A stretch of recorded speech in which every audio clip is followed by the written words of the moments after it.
Hello everyone, Silvermoon here, and this post-commentary of this episode of The Legend of Zelda Twilight Princess is brought to you by Jacob the Idiot and his mute switch on his mic. Yes, I recorded live commentary. Unfortunately, it's inaudible. I did not realize that I had apparently fidgeted with my mic switch, or someone had, and I should stop going on about this. In this episode, we're going to be continuing on where we left off by grappling down this column. Oh, so excuse my sniffling. This is like right after I'm recording like episode 54, I believe it is, or 53, whichever one I did where I started Snow Peak. Or spoilers, Jacob. But then again, this game has been out for a while, so. But yeah, I'm slowly making my way down, exploring. Know about these skeleton enemies. If you knock them down, do not attempt the ending blow on them because they'll just start hopping around and your ending blow will likely miss. Yeah, lock on my... Anyways, oh yep, they're I just use a spin attack to instantly annihilate them, of course. But I should have realized that... Yeah, you can jump down, you idiot! Didn't know what my past self was thinking, and I may never will. I may never understand because it's my past self that was on the muted recording. Quit going on about that. Jeez. Anyways, I've noticed something suspicious down there, so I go down. Try to figure out how to go down, of course. But to my dismay, the door is locked.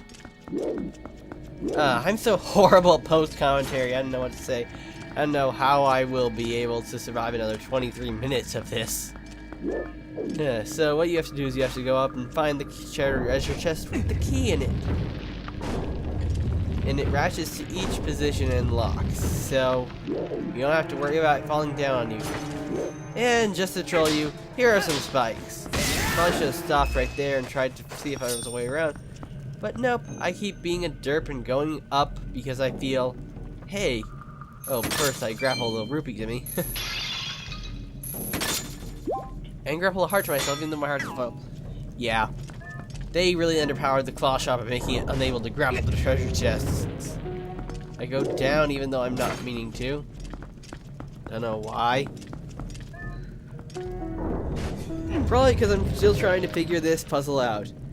Because maps on a strategy guide copied from the actual game are never too accurate as to what exactly the floors look like because they cannot have the full renders of each particular floor. That's just how these things work. Now, of course, I find another one of these walls and try and smash my way through to no avail. Oh, more likely I was going for the pot. Oh well.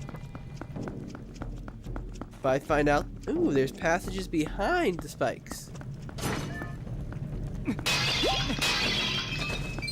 Yeah, I'm probably going to be smashing every pot or skull I come across. Probably wondering, hey, if I blow out this flame, can I cause these spikes to go away? And the answer is no. The flames do not blow out. Unfortunately. Would have been a cool puzzle if that was to happen, but they did. They had the Forest Temple with those puzzles. So they're unlikely to repeat those kinds of puzzles.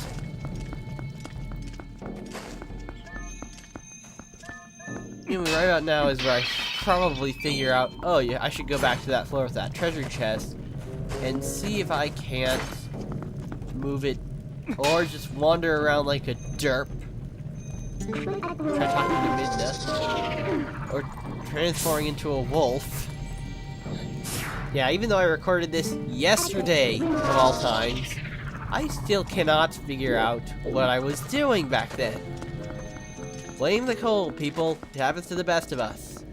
One fever, one cold, and you're whining and crying and... Well, not really crying, but you're whining, you're just wanting the cold to just go away, stop, leave you alone. But no, it won't listen. It's a virus, or a bacteria, or something that just won't leave you alone. here's where I finally find the way to that treasure chest. Hey, listen! Get a blue rupee. Blue rupee! I still got it. I get the small key for that door. Now I have to ratchet the thing all the way back down. I'm probably reading the text right now of my past self without realizing it's falling on a deaf microphone. Not deaf ears. The earpieces are where the sound comes out. The microphone is where you put your sound in. So, of course, we have to walk all the way back to that handle and ratchet the thing, rolling into it first. Jeez, me, quit being such a idiot. Wait until the A button icon says grab.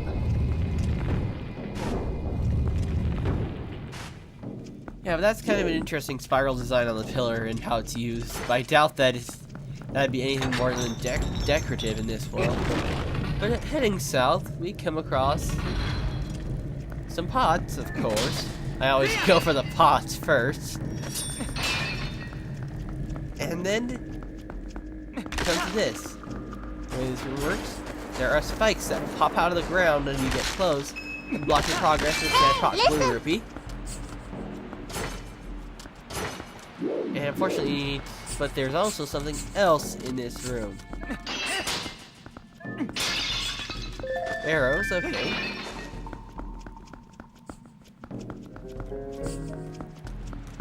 Alright, so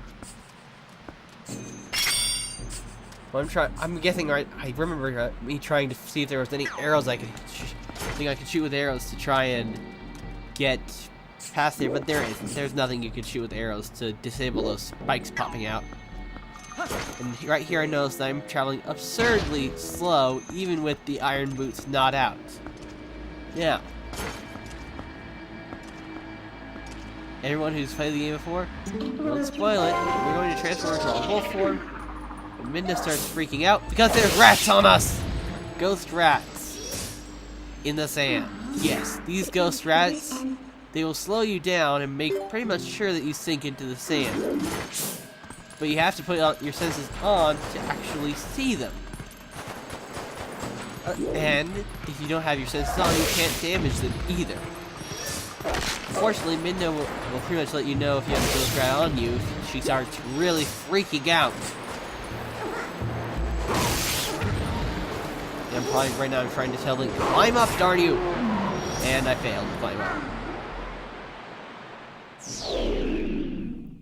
Thankfully, Minda is intelligent enough to get off and get back on once we respawn. And these ghost rats literally spawn from nowhere.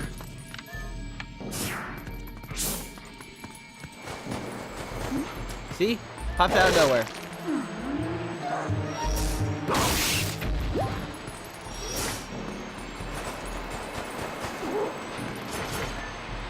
And it also freaks out when you're starting to get sunk into the sand. But you do need to be... But these spikes work properly, because they will actually hurt you if you get too close to them. Get another heart, of course. You can never have too many hearts. Unless you have more than one physical one in your body. As a human. Now, this is another one of those timed door puzzles. And my nose is probably really stuffed up at this point. Ugh. All you need to do, obviously, is pull the door out so you can... And it will slide back into place so you can't get through. As time passes, so you need to get past it quickly. Unfortunately, there's still ghost rats along your path.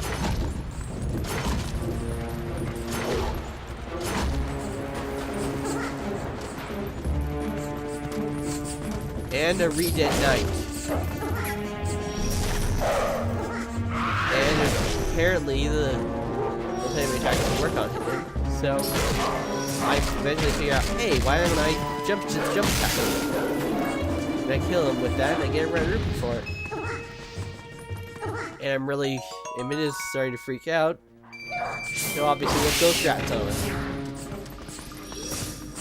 But unfortunately, by this point, the freaking door is closed. Yep, took too long. So I have to go all the way back. with a ghost rat clinging to me every time I, like, decide to think I'm safe from the darn thing. I don't know why you can't just constantly spin attack with the wolf and get them off. And then again, that would make things too easy.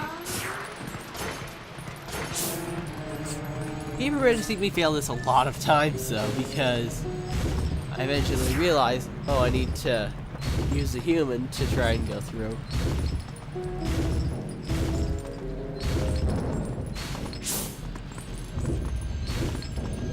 I'm trying again just to make sure. And of course now I think I know the route well enough to get through. But turns out I do not. Barely don't make it in time. Probably got really angry at this. Wish you could have heard it. Probably would sound like ah.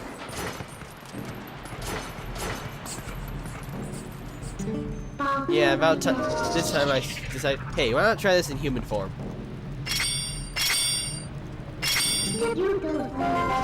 Oh, apparently I wasn't wise enough. Oh, I was just checking for ghosts to see if any ghost rats had just gotten onto me.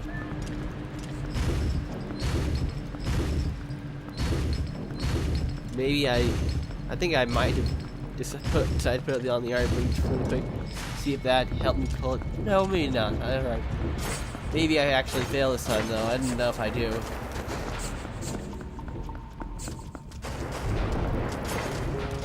Alright, and I make it with time to spare.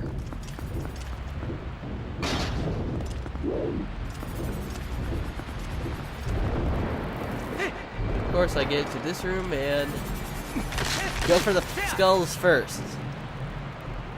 See if there's anything worthwhile in the skulls. And I was probably checking my guide right here. Excuse me while I be a dork and look stuff up, even though, you know, I'm doing it so stuff obviously goes faster. As Link's posing animations as you don't control him for a bit show.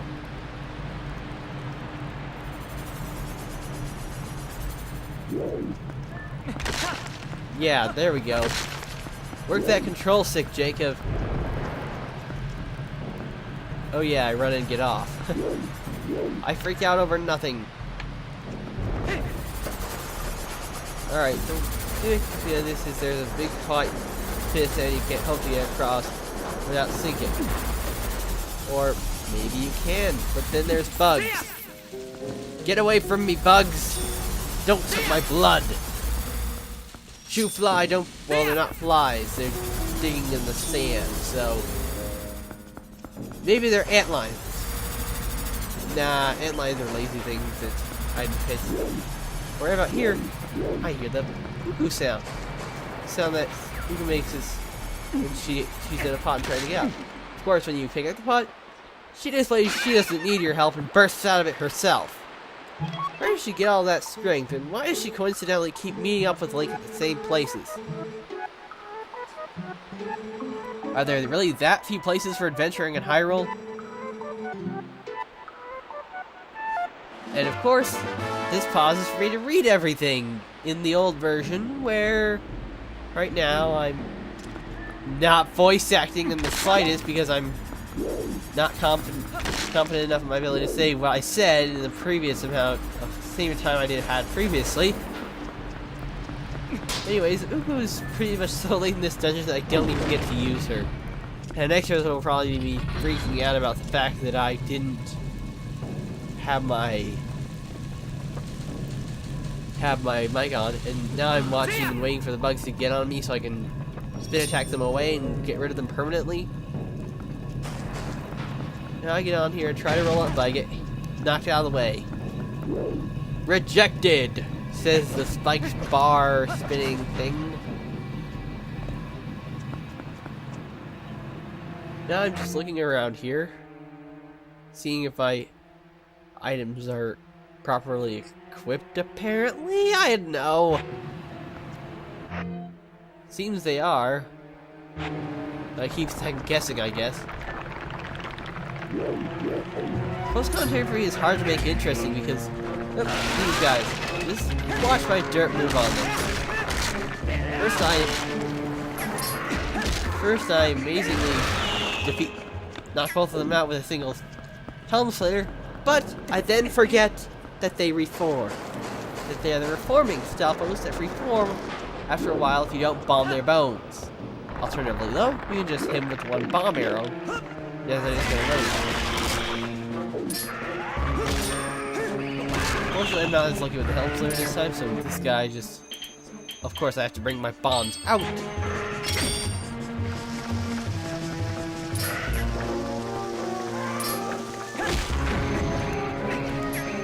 Of course, I roll around like an idiot, forgetting I don't have my sword out. That's what my preference for jump attacking gets me. Another successful Helm Slayer, and this time I remember to bomb the bones.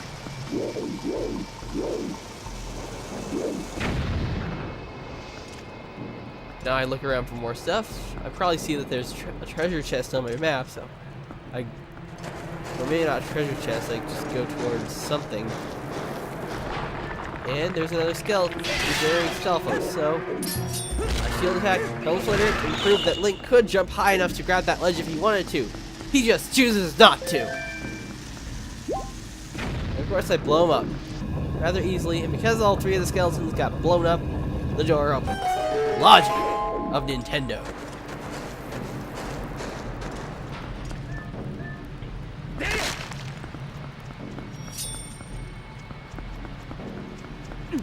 Yeah, I remember being all derpish and going the opposite way you're supposed to try and sneak through here. Rejected! And this time I find myself going across different platforms that sink into the sand. With bugs. Lovely. Why'd it have to be bugs?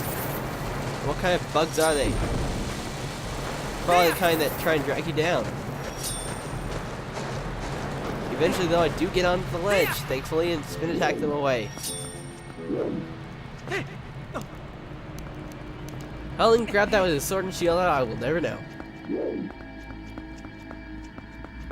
Now, up here, we have arrows. And hearts. Guess what kind of door this is? I'll give you a hint. If the screen fades black before you, as you enter a room, you know what kind of door it is. It's a door to the mini-boss's lair. Now here I remember too much about this mini-boss from the guide, so I decided to change it to a wolf and try and start it as the wolf. Of course, apparently wolf fangs cannot cut things. Nor can they sense a boss that has not spawned yet. Nor can a tail slice up the ropes, apparently. Even though it just does a fine job of hurting enemies.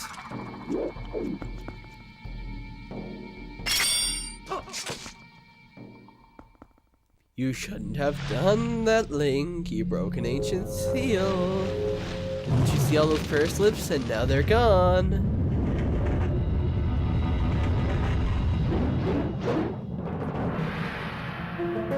Now you have to fight with a sword. With horrible aim. Of course, we're going to transform into a wolf in sense. You can see that there's a ghost wielding the sword. It's the ghost of well, maybe not. But still, it's a ghost of a guy that used the Buster Sword in real life. And of course, the guy looks scary as heck once you get him out of his invisible mode. Now, with this phase, you want to use the Claw Shot or Gale Boomerang to daze him enough. But I think that, well, since you can't lock onto him, you can't hit him. Wrong. You need him without locking onto him for the first time. Then for the second time, he'll get close enough for you to lock on. You can, however, block his projectile with the shield, so I probably tried shield attacking him. Probably doing horribly at it.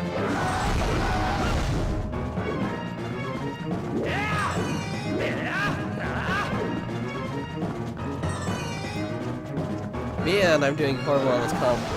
post-commentary. Good thing it's almost done. I'm transforming into a wolf here because I don't know. I was thinking, oh, if I can't reach him as a human, maybe I can attack him as a wolf. So I pretty much try everything I can as a wolf, including him in his dark field attack. Which does absolutely nothing because the guy's on the air. So I finally decided, you know what, maybe I'll just try and hit him with something ranged, I don't know, and get hip knocked back in the process. Nice job, past self. And I was, hey, I'll just hit him with a flash on you with closer. So now I can hit him with an arrow by locking on rather easily. And that allows me to attack him, so now I have it figured out. Chester! Couldn't resist doing that, of course. Of course, the cycle repeats all over again. Change into a wolf, attack him to make him invisible, attack him as a human again while get him down to where you could start dealing more punishing blows, and so on and so forth. Rinse, wash, repeat, bite his head off, or rather bite his skull, transform, make him a pincushion of arrows or flash on, whichever you prefer. Then Chesto his face to death. Of course, once again, I forget that I don't have my sword out, so pressing A causes me to roll and miss my opportunity to damage him.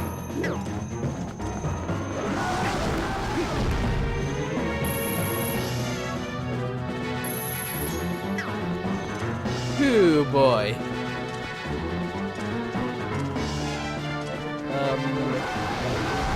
I shouldn't say that. So he's shooting at me. He can't hit with a crap. Because I keep moving. Where'd you go, Ghostface? He just flies right past me, and I finally nail him with an arrow. This time I remember to pull out my sword. Unfortunately, I don't think you can ending blow this boss. You know, it's cool though that you could ending blow some of the bosses by stabbing their eyeball or by stabbing their tongue. And he's done. He roars as he fades away, and his sword explodes. He transforms into ashes or bats or bat ashes. Bat Okay, I wasn't expecting to come up with something like that.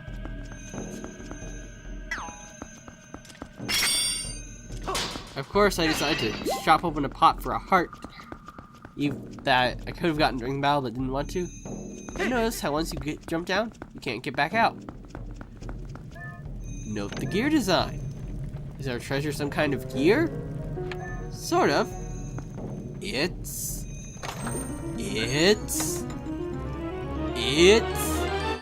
You got the Beyblade! An ancient machine designed to float over land and battle with other spinners.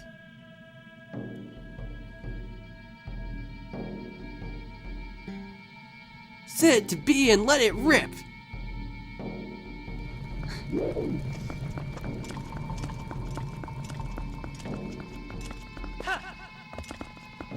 Now I was probably explaining that you can use our newfound Beyblade on tracks on the wall like this, and it will roll around along these tracks, allowing you to get to places that you couldn't before. Of course, I decide like a derp to continue riding this rail, see where it goes.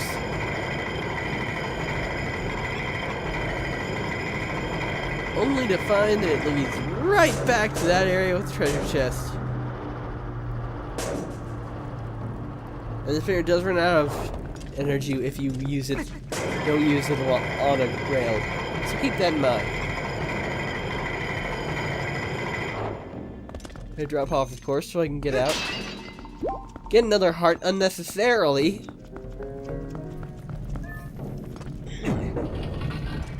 And I believe just about here is where I decided to end the episode. So, thank you guys so very much for watching, and I wanted to talk to Minna, obviously. Thank you guys so very much for watching all the way until the end, and I will see you on the next episode, where I will undoubtedly curse my own ineptitude for forgetting to check if my microphone was muted or not. Thank you for sitting through this horrible post-commentary. See you next episode.